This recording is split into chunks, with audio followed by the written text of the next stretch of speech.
àròkò tí wọ́n fi ránṣẹ́ yìí ta lójú ń pọ́n. ìlú Ìlọ́rọ̀ mo fẹ́ kó jẹ́rù túwẹ́túwẹ́.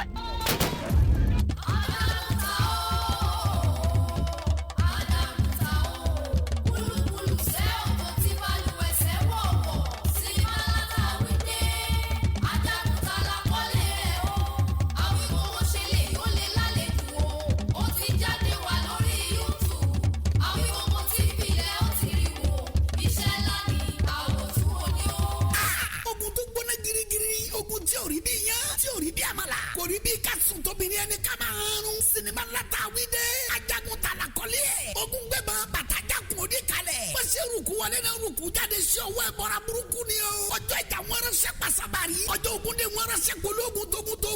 tógun lajagun ta ń bọ̀ ó gbọ̀ tún yọ gbòsì yọ gbàgbede méjì yọ pọ́pọ́ apalo gángan lajagun ta tí wọ́n wá o kò fi bẹ́jà kò fàdájà kò fọkọjà àtẹ́lẹwọ́ ló fi ń jagun ṣẹ́gun iná barawu ta òjò palami ọkà yọ làálà ibi tó ti rí wa gbára yìí kò sẹ́ni tó yẹ sinimá ti tún ajagun ta. It's a blockbuster written and produced by Adéoyè Abẹ́fẹ́ Awikonko, directed by Seun Akínsànyà correct man, packaged by Mary Akíọ́lá, starring Sanusi Isiakapa, Kabiru Adéyínká Arínájà, Ralph Níyì, Délé Fágbóyọ̀, Adéwálé Alébíoṣù, Ọláìdé Àjàní Àtòríbẹ̀wù, Tamatiye, Eléjìgbò, Abẹ́ni Ẹ̀rọ, Adéoyè Abẹ́fẹ́ Awikonko fúnra ẹ̀, Mary Akíọ́lá àti bẹ́ẹ̀ bẹ́ẹ̀ lọ. Nínú sinimá náà ìta àgbàkọ́lé ẹ̀ ní Ajagun ta, subtitled in English, tragic comedy ni, bó ṣe gbóná girigiri tó gbé ọkàn sókè róró bẹ́ẹ̀ ló ń panilẹ́rìn àríntàkìtì. Sinimá titun Ajagun ta now showing on YouTube. Ẹ click sórí Awikonko TV kẹrìnrán wò. Ajagun ta ni o, àwòtúnwò ní ẹgbà bẹ́ẹ̀.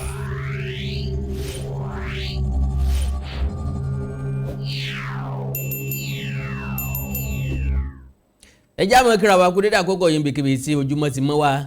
lónìí ojúmọ́ ayọ̀ ojúmọ́ ìdùnnú ojúmọ́ ìgbéga ojúmọ́ ìtẹ̀síwájú ojúmọ́ ìfọkànbalẹ̀ ojúmọ́ àlàáfíà ojúmọ́ ìgbédìde ojúmọ́ àṣeyọrí náà lọ́mọdélé wa mo nígbàgbọ́ pé bẹ́ẹ̀ náà ló ṣe mọ́délé yín power tọ́sù wàhálà ńlá ń bẹ ní ìpínlẹ̀ Ọ̀yọ́ lọ́wọ́ báyìí gbogbo àwọn ọba gbé pẹ́rẹ́gì kaná pẹ̀lú ara wọn Olúgbọ́n fasos Soun Ògbómọ̀ṣọ́ fasos Olubadan gbogbo àwọn nǹkan yìí kí la fẹ́ fi ṣe kí la fẹ́ gbà ń bẹ̀ kí la fẹ́ jẹ ń bẹ̀ náà ò gbogbo àwọn bàbá wa yìí bí bára wọ ọmọ kéékèèké tá a bá ń jà wọ́n mọ̀ ṣe wọ́n mọ̀ pẹ̀tù síjà wọ́n mọ̀ àwọn gangan wá ń jà nísìnyí ta ni ó pẹ̀tù sí wọn láàrin ta ni ó pẹ̀tù sí wọn láàrin gbogbo akàn wá ṣà ń dorí ìtàn kó dù àṣà wa ń dorí ọ̀rọ̀ kóró torí interest wa torí ọ̀rẹ́ torí connection òótọ́ ò jáde lẹ́nu àwọn àgbà mọ́ àti wá fẹ́ ṣèyí sí Olódùmarè ìlú wo lọ́kọ́kọ́ dé ìlú wo ló dé tẹ̀lé ńgbà tọ́yọ́ ọgbà pé lè fẹ́ ju òun lọ bóun nílé igbó ṣe gbà wípé Ògbómọ̀ṣọ́ ju àwọn lọ ilé igbọ́n làwọn nílẹ̀ tó Ògbómọ̀ṣọ́ wà lórí ẹ̀ oríṣiríṣi ìtàn ṣálà ń gbọ́ ní tó múnú tèmi dùn ní pé ọ̀rọ̀ tí ń ṣẹlẹ̀ yìí ó jẹ́ ká gbọ́ oríṣiríṣi ní tá a gbọ́ rí ó jẹ́ ká tú àwọn ìtàn jáde adúpẹ́ lọ́wọ́ Ọlọ́run tó múrò ẹ̀ wáyé lásìkò yìí ìdí ni pé bí ó bá wáyé lásìkò yìí ta lọ́mọ tí ì bá ṣẹlẹ̀ sáàrọ̀ ọmọdọ́mọ wa lẹ́yìn wa ọ̀la ẹ jẹ́ á tú ẹ jẹ́ ká lukọ́ sọ tí ń bẹ́ẹ̀ nú ẹ̀ ń tó hàn tó dájú ni wípé àwọn aṣòfin ìpínlẹ̀ Ọ̀yọ́ ti gbé àbá wọn wọnú òfin wọ́n ti sọ àbádòfin wọ́n dẹ̀ ti fi lélẹ̀ wípé alága ìgbìmọ̀ lọ́balọ́ba ìpínlẹ̀ Ọ̀yọ́ pínpín ni o bí ìtàn adìẹ tó bá ti jẹ́ pé baálé ilé jẹ́ méjì baálé ilé ti di mẹ́ta pínpín ni ìtàn adìẹ máa jẹ́ tó bá jẹ́ baálé ilé méjì péré ló wà ẹnìkan ń mú kan ẹnìkan ń mú kan bó bá ti wá jẹ́ pé baálé ilé mẹ́ta ní bẹ bó lẹ́ ṣe pé ẹ gé ìtàn adìẹ sọ́nà mẹ́ta ni o kò síbẹ̀ yìí fẹ́ ṣe ilé yìí òun náà ní ìpínlẹ̀ Ọ̀yọ́ fi lélẹ̀ kí ni ntimorí tí wọ́n sọ fún yín tàbí kọ́ jẹ́ pé ẹ ti bá pàdé ṣùgbọ́n ta fẹ́ analyze ẹ̀ òun náà ní ọ̀rọ̀ tí bàbá Olúgbọ́n sọ lórí ọ̀rọ̀ tí ń bẹ ńlẹ̀ yìí ẹjá ká báwọn oníròyìn ṣe kọ́ bẹ̀ wọ́n ní Ownership Amendment Bill attempts to further cement Ibadan's dominance on other parts of Oyo State. Now tá bá sọ wípé bíìlì ló fẹ́ sìmẹ́ǹtì ẹjẹ́ ti ẹ̀kọ́kọ́ kaná ká tó wá padà máa wá analyze ẹ̀ ní kọ̀ọ̀kan èjèèjì di Olúgbọ̀n Orílẹ̀-Ègbọ́n Ọba Francis Olúṣọlá Alao has expressed his dissatisfaction to the Ownership Amendment Bill before the Oyo State House of Assembly. A statement by his media consultant Bisi Oladele explained that if the bill is allowed to sail through, Ibadan's dominance on other zones will have been cemented. I quote, "The Palace of the Olugbon of Olugbon views the Council of Obas and Chiefs for the Amendment Bill 2025 before the Oyo State House of Assembly as a faulty political document whose consideration should be halted to give room for consultations. The bill is faulty. The bill is faulty and defective because there was no adequate consultation by the House of Assembly, neither was there public hearing or inquiry before it was presented and considered." n tó máa pay tó sì máa better ni pé ká máa analyse ẹ̀ bá ṣe ń tó lọ ìyẹn ló máa ràn wá lọ́wọ́. Number one wípé Ownership Amendment Bill attempt to further cement Ibadan's dominance on other parts of the Oyo State. To the best of my understanding, Oyo lawmakers nìkan kọ́ ló wà ńbẹ̀, Oyo State lawmakers ni. Ó túmọ̀ sí pé gbogbo local government ló ní representative wọn ńbẹ̀. That means majority carry the vote. Òkè Ògùn dìbò, àwọn Ìbàràpá dìbò, Ọ̀yọ́ dìbò, Ògbómọ̀ṣọ́ dìbò, ilẹ̀ Ìbàdàn dìbò, Ìbàdàn ìlú láyé ọ̀tọ̀, àwọn ìlú tó kù náà wọ́n láwọn aṣojú ńbẹ̀. Lélẹ̀ tó túmọ̀ sí pé kò sí pé nìkan ló fẹ́ cement dominance ẹnìkan, political dominance. Béèyàn bá ṣe pọ̀ tó majority carry the vote. Election is about number, post is about numbers. So Ìbàdàn ti tóbi ju gbogbo àwọn nǹkan tá à ń sọ yẹn lọ. Lóòótọ́ Ìbàdàn ni kò lè dádìbò kan wọlé sípínlẹ̀ Ọ̀yọ́. Any part of the state tàbí any individual tó ní charisma láti dipò kan mú, ó máa wú àwọn tó kù ní, á approach àwọn tó kù. Yóò dẹ̀ jẹ́ kó yé àwọn tó kù àǹfààní tí wọ́n fẹ́ jẹ tán bá jẹ́ kó wọn lọ. Àwọn tó bá jẹ́ zone ni ó lè yẹ kán negotiate láàrin ara wọn. Ilé ikọ́ ló fẹ́ cement dominance Ìbàdàn. Dominance Ìbàdàn ti wà cemented already. Bill táwọn aṣòfin pass, bí kàbá rojọ́ ẹ̀ka kọ́ ni ó dáa, àwọn nìkan kọ́ ni wọ́n gbọ́, àwọn nìkan kọ́ ló ṣe é. Ó túmọ̀ sí pé gbogbo nǹkan ti evolve. Nígbà tí bàbá wa Olugbon náà fẹ́ sọ̀rọ̀, wọ́n ní àyípadà ti dé bá gbogbo nǹkan. So kí wá ló dé tàfẹ́ ká àyípadà ó dé bá? Ẹ máa gbọ́rọ̀ tán sọ. Then ẹ wá ní the bill is faulty and defective because there was no adequate consultation by the House of Assembly. Rather, neither was there public hearing or inquiry before it was presented and considered. House of Assembly ṣe máa post ẹ̀ sí public, káwọn public comment lórí ẹ̀. Delay tactics náà. Wọ́n kàn máa gba bàbí ẹ̀ ń gbàgbọ́ tí àtẹ́tó lọ́pọ̀lọ́ àtẹ́tó ọ̀lọ́pọ̀lọ́ ní wọ́n ní discretion wọn láti lò. Because they have numbers.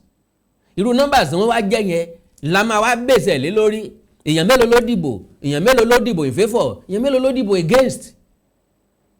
So ẹ má jẹ́ ká torí ìṣẹ̀lẹ̀ tó bá ń ṣẹlẹ̀ ká máa wá torí ọmọ yí òfin padà. Ńgbà tá a bá torí ẹrú sòfin, a wá torí ọmọ yí padà. Whatever tí ò bá ti pay wa, tí ò favour wa, a máa fẹ́ try láti sáà yí síbi kan ṣá. Ǹtẹ́mi rí tó ń play role ní lélẹ́yìí. Àwọn aṣòfin ìlú Ọ̀yọ́ gangan wọ́n bínú jáde torí pé kò favour wọn. So the bill is faulty. Okay? The bill seeks to make the Aláàfin of Ọ̀yọ́ the permanent chairman and the Olubadan of Ibadan, son of Ògbómọ̀ṣọ́, co-chairman. The three monarchs will be concurrent chairmen. Continued Olugbon. The amendment also listed the 10 Ibadan high chiefs who are members of the Olubadan Council as members of the council. This is an aberration in culture and tradition. For such an important bill that seeks to revive and do justice to the Council of Obas and Chiefs,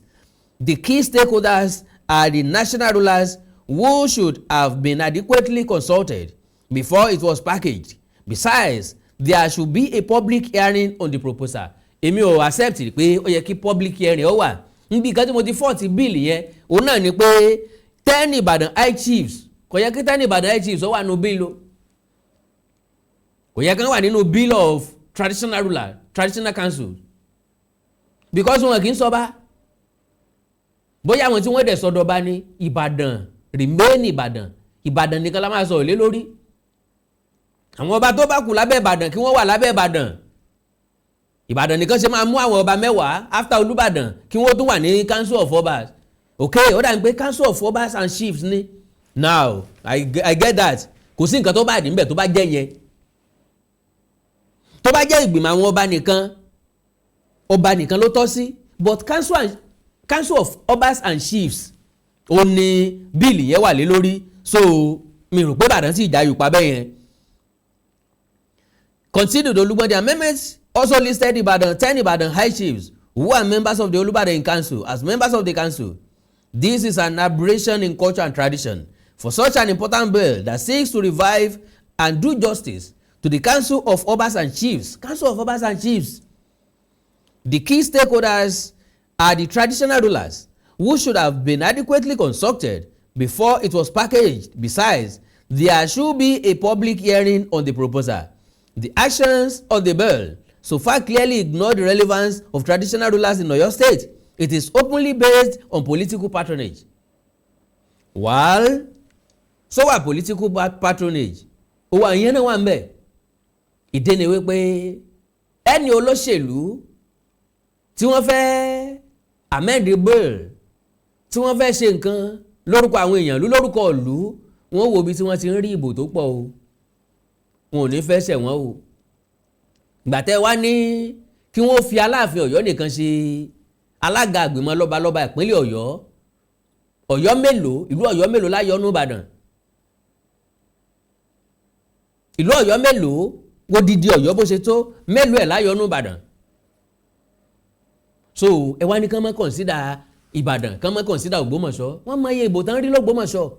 wọ́n mọ iye ìbò tán máa rí níbàdàn wọ́n mọ iye ìbò tí ń jáde lọ́yọ̀ọ́ wọ́n mọ iye ìbò tí ń jáde lókè Ògùn wọ́n mọ iye ìbò tí ń jáde ní Ìbàràpá àti bẹ́ẹ̀ bẹ́ẹ̀ lọ. so lóòótọ́ a máa wo political aspect ẹ̀ then a máa wo cultural aspect ẹ̀ a máa wo ancestral aspect of it. So in the proposed amendment I quote ọ̀rọ̀ kábíyèsí náà ni the law further cements Ibadan's dominance on indigenes from other parts of the state. Should the bill be passed,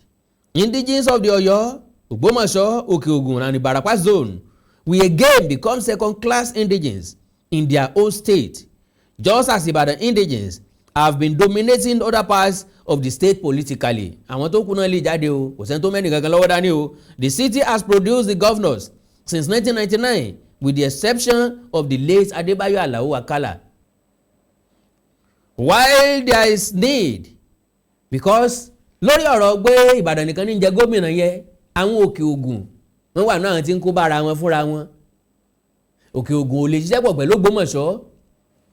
tókò Ògùn bá ṣiṣẹ́ pẹ̀lú Ògbómọ̀ṣọ́ kí wọ́n kàn arrangement láàrin ara wọn ẹja rotate ẹni o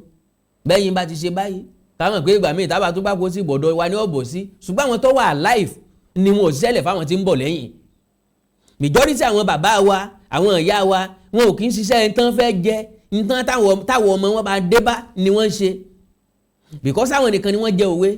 tí wọ́n pèsè ilẹ̀ fún wa àwọn nìkan ni wọ́n jẹ ìtàn tí wọ́n rọ́ fún wa àwọn nìkan ni wọ́n jà lọ tí wọ́n rọ́ fún wa àwọn nìkan ni wọ́n jẹ iṣẹ́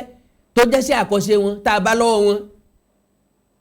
wọn ò rí gẹ̀ẹ́nì tó pọ̀ lórí ẹ̀ majority ọmọ tó ń ṣe nìsín ló rí gẹ̀ẹ́nì tó pọ̀ lórí ẹ̀ àwọn ìyá wa tí wọ́n ń ṣe àdìrẹ nítòkú èèlò wọn ń rí àwọn ọmọ wọn tí wọ́n mọ̀ tí wọ́n modernize ẹ̀ nìsín ẹ wo iye tí wọ́n ń pa lórí ẹ̀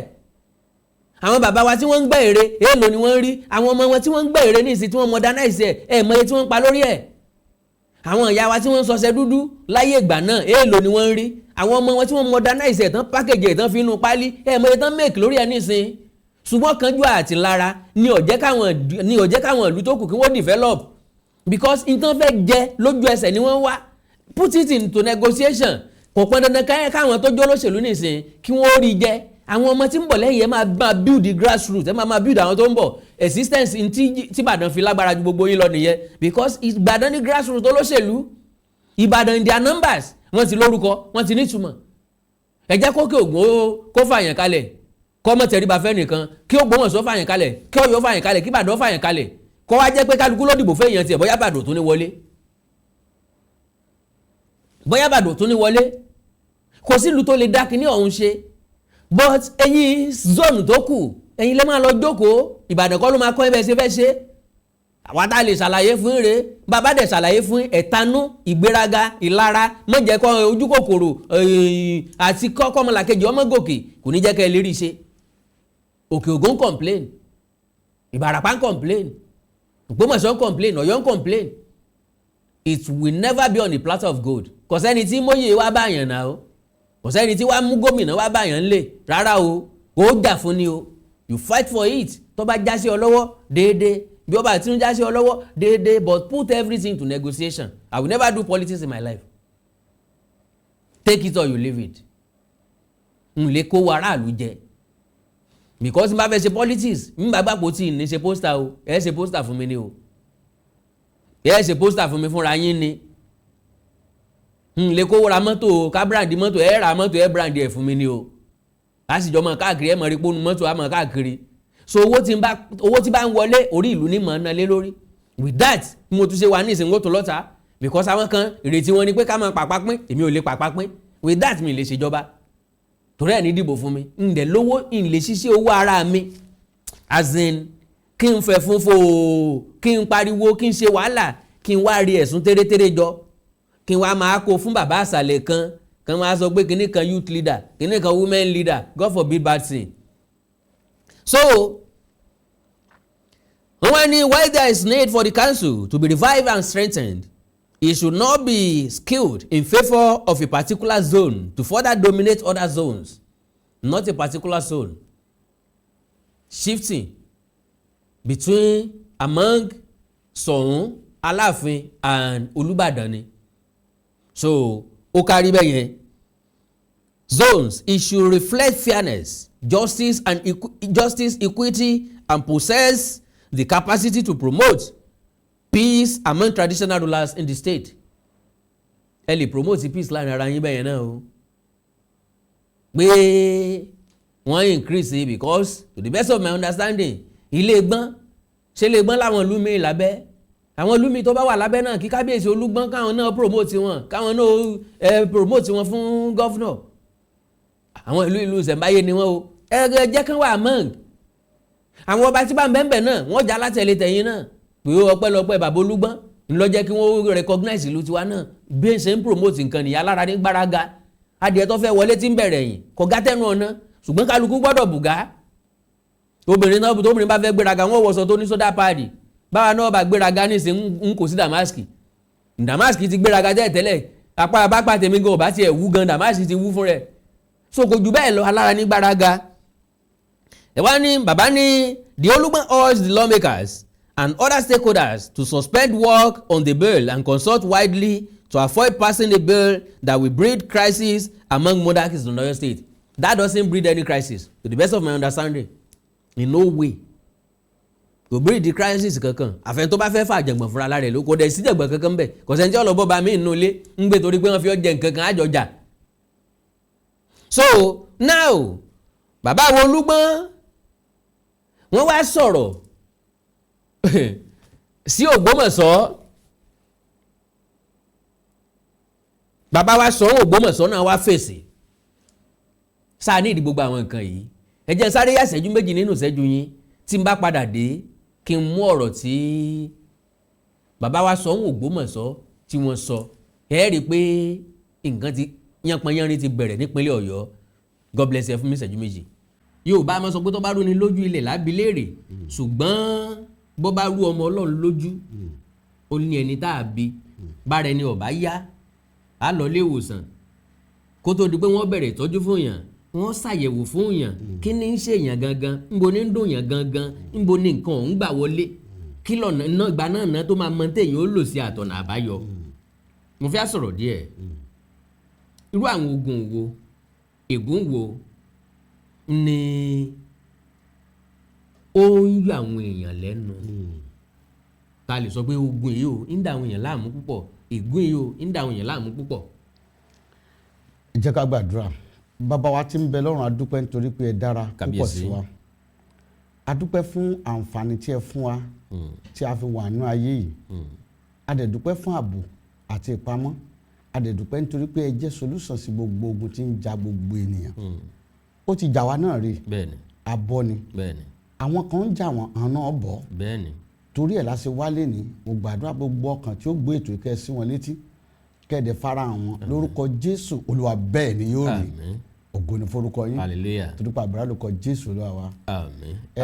àmín lórúkọ Jésù. iṣẹ́ tó gun ṣe nínú ayé yẹn pọ̀ gan bọ̀ kò sẹ́ni tó gun jà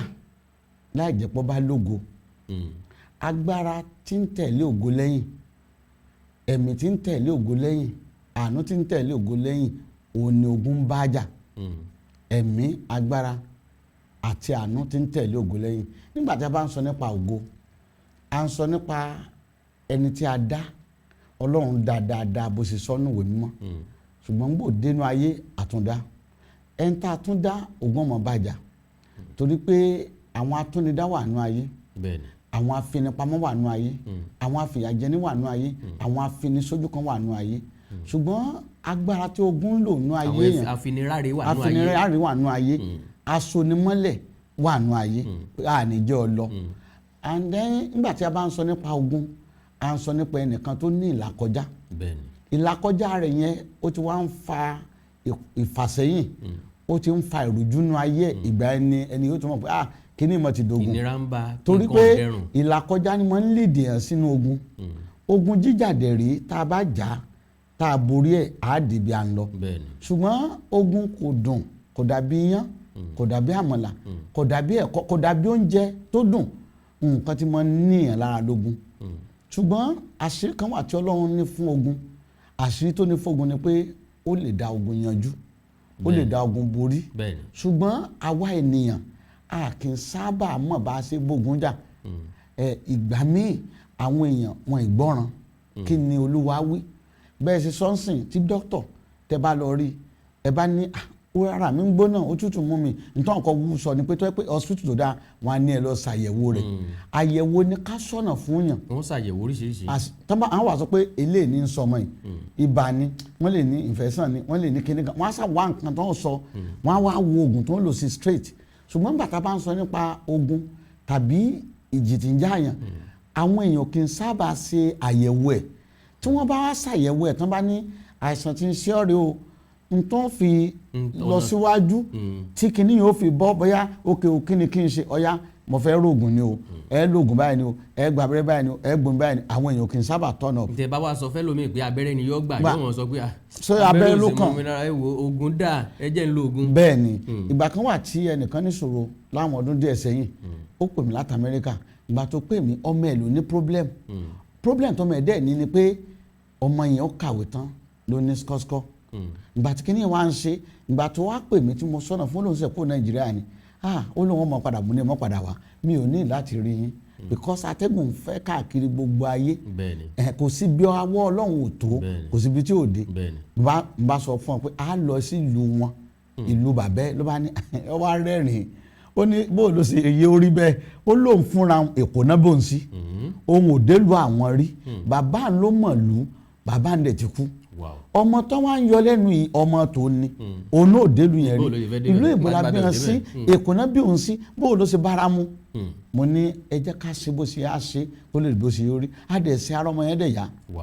ìdáǹdì dẹ̀ dé fún un but lónìí torí pé ọ̀pọ̀lọpọ̀ ìjákulẹ̀ ti pọ̀ nínú ara àwọn èèyàn àwọn wòlíì kan ti já àwọn èèyàn kulẹ̀ àwọn wòlíì kan wọ́n ti banú àwọn kan jẹ́ àwọn wòlíì kan wọ́n ti bayé àwọn kan jẹ́ àwọn wòlíì àwọn kan ti sọ àwọn kan di òfìfo ọwọ́ ti wá àfẹ́ẹ̀tì ọ̀pọ̀lọpọ̀ èèyàn ni ọ̀ àjẹkàdùn ọgbà lórí àwọn èèyàn mọ́ because tí ẹ bá sọ̀nà fún wọn tẹ wojú Ọlọ́run fún wọn wọ́n mọ̀ pé ṣé bẹ́ẹ̀ ni sá so lè rí bẹ́ẹ̀ sá tàbí kan fojú bẹ́ntì tàbí kan fojú wò pé sọ yóò rí bẹ́ẹ̀ wọn wà nílé turn up tó bá ti wá ṣe ìyanu tí Ọlọ́run máa ń ṣe inú ayé yẹn pọ̀ gan and then Ọlọ́run ò dá wa pé ká máa jìyà àwọn tó ti gbọ́ ìtàn mi nínú program yìí wọ́n mọ̀ pé ìyà mo jìyà díẹ̀ nǹkan ọ̀rọ̀rùn mo jẹ díẹ̀ ṣùgbọ́n ohun tí njọ́ tí mo decide pé mo fẹ́ bọ́ mo bọ́ o ọjọ́ yẹn mo kàn ro ni pé mo ti ń káàkiri ilé wòlíì 50 ni mo dé kí n tó bọ́ 50 wòlíì mo wá débẹ̀ mo ní mo fẹ́ bọ́ mo kàn pinnu pé gbèsè ti sú mi wọ́n máa ń fọlọ́pàá gbé mi jojúmọ́ ti sú mi ṣé bí n sì máa gbáyè mi lọ rí mo ti bímọ kìnínní inú ẹ̀ mo ti bí kejì inú ẹ̀ mo ti bí kẹta inú ẹ̀ ibẹ̀ mo ti wá rò pé wàhálà yìí ti pọ̀ jù and then njọ́ mo decide mo fẹ́ bọ́ iṣẹ́ yìí wọ́n ti jẹ́ fún mi pé kí n lọ ìlú wa kí n lọ fi nǹkan abẹ̀mí tọrẹ wọ́n ti sọ fún mi but mo rò pa abomination tó Deeper Life ni mí ọmọ Deeper Life ni mí àmúlá abomination ni mo ní kí ni ìtumọ̀ fi nǹkan abẹ̀mí tọrẹ ok àtowó àti ilé àti mọ́tò àti nǹkan abẹ̀mí kí ni ìyàtọ̀ láti fi tọrẹ but nítorí ti kwangba náà nìyẹn bí mo ṣe ní mi ò ní ṣe but nígbà mo á sún kàn gírí tí mo ní pẹ́ mi fẹ́ bọ́ mo á decide pé mo fẹ́ bọ́ mo á lọ bẹ̀ pé n tẹ́ wíńdò ni mo fẹ́ lọ sí mo dẹ̀ ṣe ọ̀nà dẹ̀ là mo dẹ̀ bọ́. kí n tó sọ ìtàn kékeré kan tó jùrọ̀ mọ́ ìrìn àjò tẹ́lẹ̀ rìn lọ sílùú ẹni yẹn ẹ jẹ́ ẹ kọ́kọ́ sọ nọ́mbà yín táwọn èèyàn lè pè sí tán lè bá yín sọ̀rọ̀ lórí WhatsApp. nọ́mbà tẹ́ lè pè mí sí ni 070 84 74 20 61 070 84 74 20 61 ó lè fi bá mi sọ̀rọ̀ lórí WhatsApp ẹ lè pè mí náà sórí WhatsApp. ìtàn arákùnrin tí mo fẹ́ sọ yìí ìlú Èkó lòun náà wà láti ìgbà tó ti délé ayé kò tí ì takójó rí kò tí ì lù kó dún rí kò tí ì fọ́kó funfun rí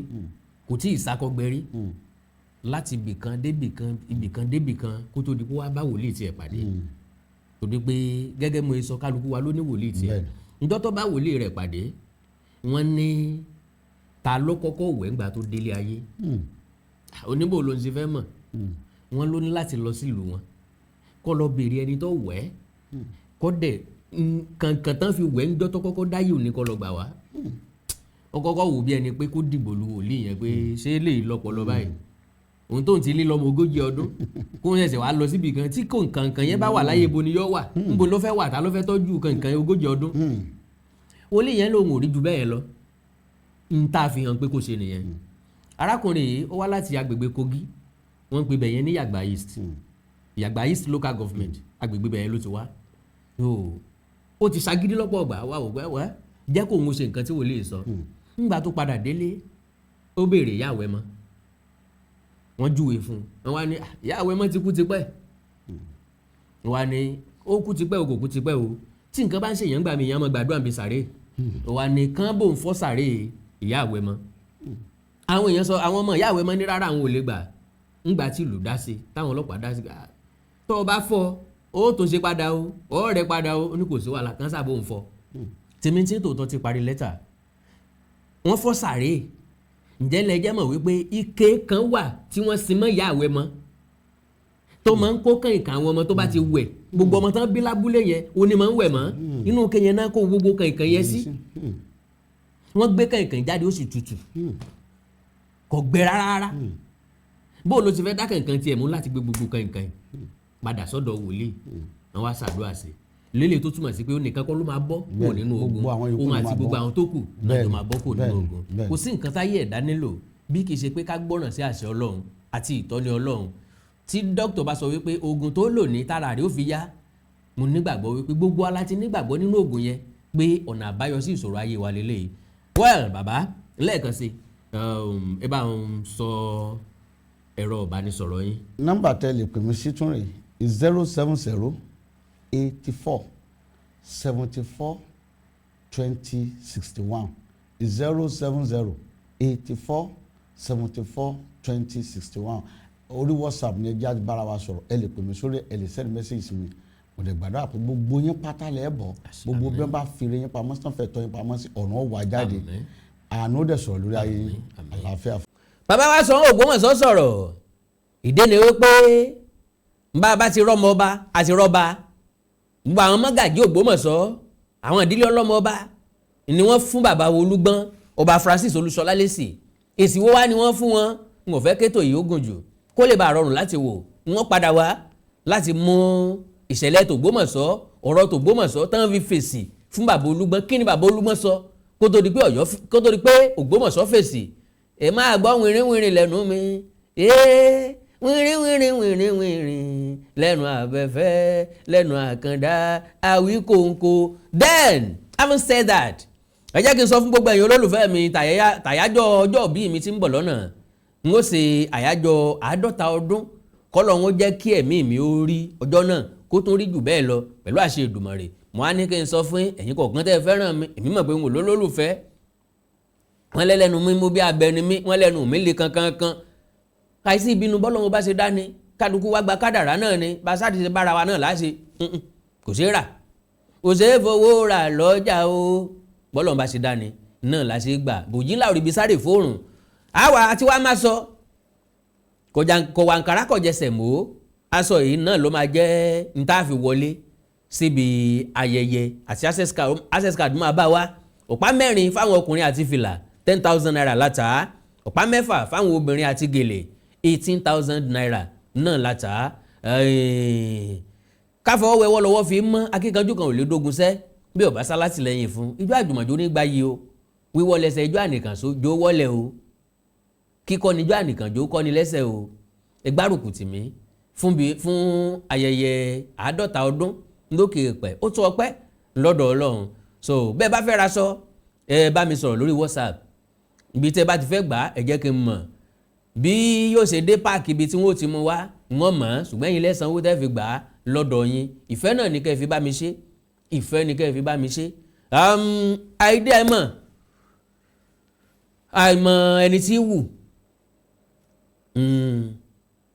àìmọ̀ ẹni tí wù because àwọn nǹkan kan ń bẹ tó jẹ́ pé àwọn èèyàn máa ń fẹ́ ṣe bọ̀wọ́n lè mọ̀ pé páwọn lè ṣe é ó ṣeéṣe kárẹ̀ tó fẹ́ kún mi lọ́wọ́ o lórí tàyájọ́ ọjọ́ bí mi o àìmọ̀ rìn ìṣọ́ ẹni abẹ́lé orí lè pọ̀ wọn mú gàrí o because báwọn olówó bá ń ṣe nǹkan olówó ní sọ̀rí olówó àwa òtòṣì náà jẹ́ káwa náà sọ̀rí ara wa o ó kàn jẹ́ pé tó bá yàn lọ́kàn jẹ́ ni pé Yorùbá kún jù Yorùbá ní téèyàn bá sùn ti mẹ̀kúnnù yóò jarun pálòṣì ọ̀rẹ́ rẹ ilé òní ọ̀rẹ́ rẹ ilé òní àǹtí rẹ òní bọ̀dá rẹ òní ìyá rẹ tálíkà bàbá rẹ tálíkà òsì lè bọ́ bá jarun pásọ̀tún òsì ní o bọ́ bá jarun pásọ̀sì òsì ní o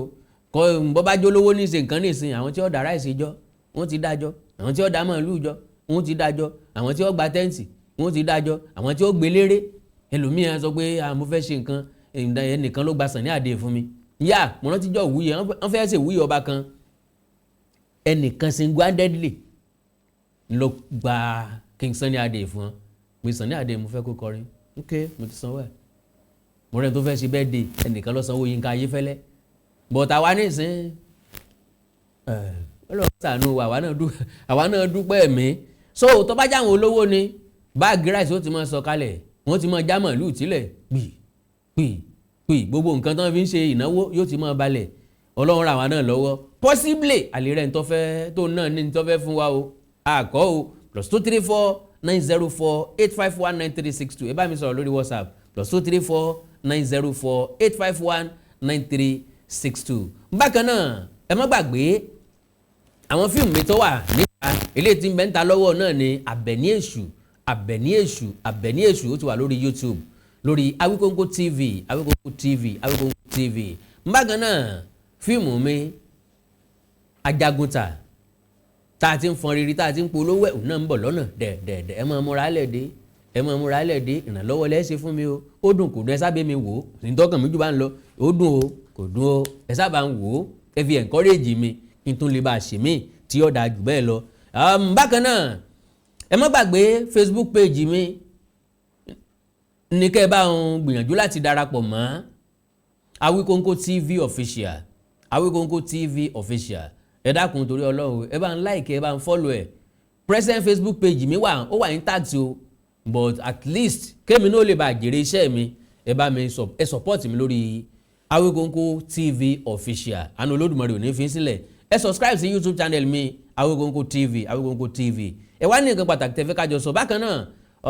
TikTok ẹ̀yin tẹ́ wà lórí TikTok ẹ darapọ̀ mọ́ mi lórí Awikonko TV lórí TikTok Awikonko TV lórí TikTok tàbí kẹ́ ẹ sáàṣì fún àkàndọ̀rọ̀ Awikonko mo wà lórí Instagram mo wà lórí gbogbo social media platforms.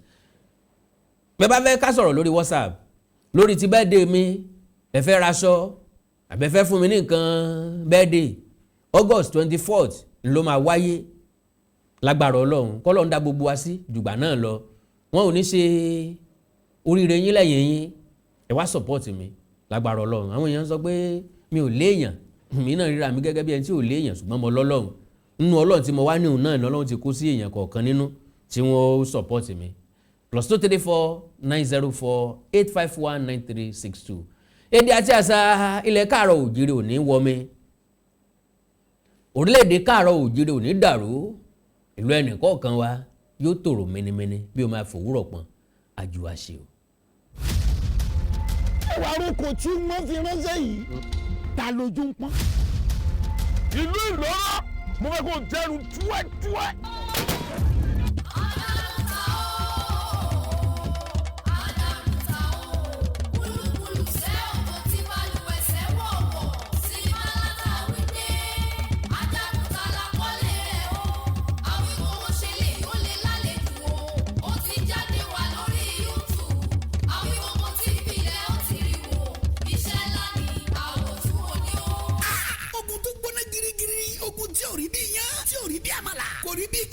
Obìnrin ẹni ká máa rún sinimá ńláta wíde ajagun tala kọ́lé ẹ̀ ogun gbẹ̀bọ̀n bàtàjákun òde kalẹ̀ bó ṣe rúkú wọlé náà rúkú jáde sí ọwọ́ ẹ̀ bọ́ra burúkú ni o ọjọ́ ìjà wọn ránṣẹ́ pasabari ọjọ́ ogun dé wọn ránṣẹ́ pológun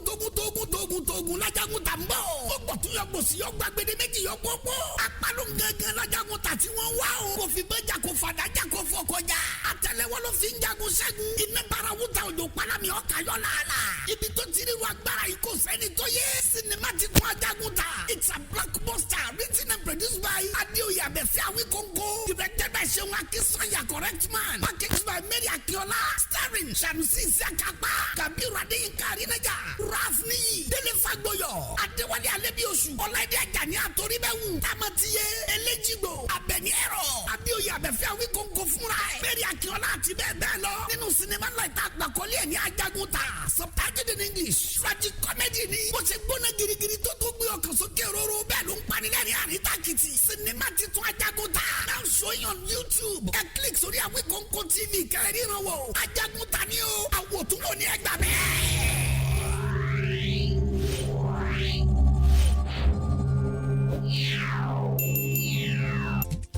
Awíkóńkó Development Fans Club ilé aláyọ̀ ilé wa. Awíkóńkó Development Fans Club ilé aláyọ̀ ilé wa. Ẹgbẹ́ tó dúró fún ìdàgbàsókè àti tẹ̀síwájú èdè àṣà àtún àjogúnbá ilẹ̀ Yorùbá. Ẹgbẹ́ tó fẹ́ ìrẹ́pọ̀ gbogbo ọmọ Yorùbá tó tún gbé àṣà àti ṣe Yorùbá lárugẹ. Awíkóńkó Development Fans Club ilé aláyọ̀ ilé wa. Awíkóńkó Development Fans Club Worldwide ẹgbẹ́ tí kò rọ̀gbọ̀kú lé ìjọba ẹgbẹ́ tó dúró fún ìdàgbàsókè àti ìtẹ̀síwájú èdè àṣà àtún àjogúnbá ilẹ̀ Yorùbá pẹ̀lú àtìlẹ́yìn gbajúgbajà pèdèpèdè ní àkàndá ọ̀rọ̀ Awíkóńkó ẹgbẹ́ tó ń fẹ́ ìrẹ́pọ̀ gbogbo ọmọ Yorùbá ẹgbẹ́ tó ń gbé àṣà àti ṣe Yorùbá lárugẹ ẹgbẹ́ tó dúró láti ṣàtìlẹ́yìn tó gbọngbọ́n fún àkàndá ọ̀rọ̀ Awíkóńkó àti àwọn ètò rẹ̀ káàkiri àgbáyé àǹfààní wà láti darapọ̀ mọ́ wa ẹ bá wa sọ̀rọ̀ lórí WhatsApp nìkan ẹ lè pè wá ẹ lè send text message tàbí voice note pẹ̀lú àwọn nọ́mbà wọ̀nyí +234 8053 270136 tàbí ààrẹ ẹgbẹ́ Adéolú Adékọ́lá lórí +170 48 91 2729. Awíkóńkó Development Fans Club Worldwide ilé aláyọ̀ nílé wa.